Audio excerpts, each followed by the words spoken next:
Okay, by show of hands, how many of you attended or are currently attending a public school? All right, well, unless you had a religious or medical reason growing up, all of you who raised a hand have been vaccinated.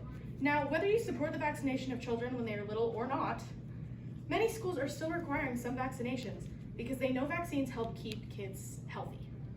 There are two main opinions on vaccines for kids as they are growing up, and they are for the vaccines or against them.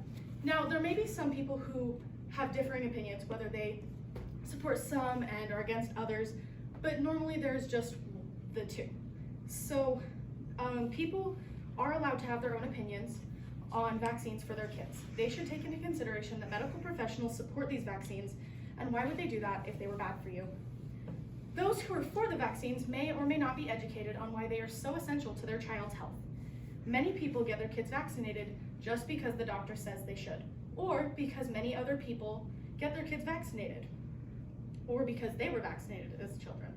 However, some of these people have done the research and educated themselves on why they should ensure that their children are getting vaccinated, especially when they are little and the entire time that they are growing up. For example, it can be easier to get your child vaccinated against a vaccine-preventable disease than attempting to learn signs and symptoms that could possibly arise from not getting them vaccinated. According to an article from the Centers of Disease Control and Prevention titled Vaccines for Your Children, it states, babies are born with immune systems that can fight most germs, but there are some deadly diseases they can't handle. That's why they need vaccines to strengthen their immune system. It says, your child might never need the protection vaccines offer. However, you don't want them to be lacking the protection vaccines provide if they ever do need it. This goes to show that vaccines are not necessary for survival, but they are something that can help avoid the pain and suffering of diseases and sicknesses that we have mostly abolished. Although doctors suggest that people be vaccinated, people still choose not to for many reasons. Many people use a possible allergic reaction as a reason to avoid the vaccines entirely. But according to an article written by Mary Elizabeth Dallas on WebMD titled Life-Threatening Vaccine Reactions, Rare CDC, quote, it states, just 33 people had a serious, potentially life-threatening allergic reaction out of 25 million vaccines given. That's 1.3 people in every million who gets a vaccine. This is proof that having an allergic reaction to the vaccine is very unlikely and should not be a reason people refuse to get vaccines. The article also stated that these 25 million vaccines given took place over 2 years, and that 85% of these cases in the study who had reactions were caused by pre-existing conditions of asthma or previous anaphylactic reaction. However, this is not the only reason some people will not get vaccinated nor have their children vaccinated. A lot of people may choose to avoid vaccinating their kids, but they do not realize that because they are not vaccinating their kids, they're making the kids who can't get them because of their medical or religious reasons more susceptible to contracting diseases and sicknesses. Many people's reasoning to not get their children vaccinated is because they do not know what is in the vaccines, but many immunizations are open about what is in them. Even if you can't see everything that's in them, you should be able to trust your doctor. And most people do for most of their medical issues. So, for example, when you go into an emergency room needing a doctor, you don't walk in and ask who they studied under or where they went to school. You trust that they've been trained well enough to take care of you. And this can apply to vaccinations. As long as you tell your doctor everything that you need, like what's happened to you, they will make sure that they are giving you something that will not indefinitely harm you. This is because doctors take the Hippocratic Oath, in which they state they will do no harm. This oath is proof that your doctor wants to do everything they can to make you healthy and not harm you. These doctors say this and learn what is in the immunizations for your benefit, and that is why you should be getting them, rather than arguing about knowing or not knowing everything that's in them.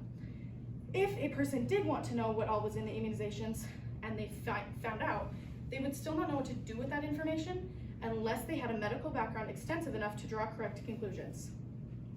Many people who do not get vaccinated also believe that breastfeeding a child and then allowing them to build their own natural immunity to everything else is the best way to go. However, this is not true. According to an article titled Your Child's Immunizations from kidshealth.org, Babies are born with protection against diseases because their mothers pass antibodies to them before birth. Breastfed babies continue to get more antibodies in breast milk, but in both cases, the protection is temporary. This is proof that although the child may have some protection against some things, there are still a lot of things that they can be easily exposed to, and they can be dangerous to the child's health.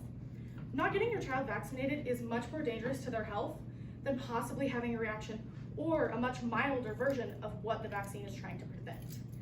If a child is not vaccinated and they are just expected to build the immunity to diseases on their own, they are now subject to contracting things like whooping cough, measles, chickenpox, and other things that the child would either be able to avoid entirely or get a much milder version of. Children who do not get vaccinated and contract whooping cough can receive permanent brain damage or even death, since it is an easily contagious respiratory illness that is difficult to recognize in adults.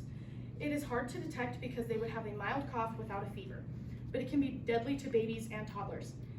Measles is another illness that used to kill a lot of babies, but because of immunizations can be prevented. However, children who are not vaccinated against measles will have a high fever with a cough, runny nose, or watery eyes. They will also begin to show a rash on their head that spreads down their body, and this will last for 1 to 2 weeks. Chickenpox is another disease that was possibly dangerous and very contagious, but because of vaccinations has mostly been eradicated from our society.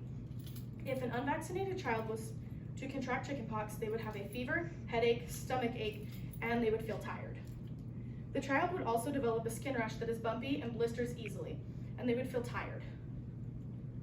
These bumps are filled with liquid, and if they burst open and create scabs, they can become an itchy nuisance to the child. Chickenpox can last for up to 10 to 20 days and can be contracted more than once. There's the picture for measles. Although there are a lot of people who do the research to create their own conclusions about if they should or should not have their children vaccinated against childhood diseases that they should no longer have to face, there are still a lot of parents who are finding and creating reasons as to why they will not vaccinate their children. However, I strongly urge all current and future parents to heavily consider getting their children fully vaccinated to prevent them from the unbearable yet avoidable pain caused by vaccine preventable diseases.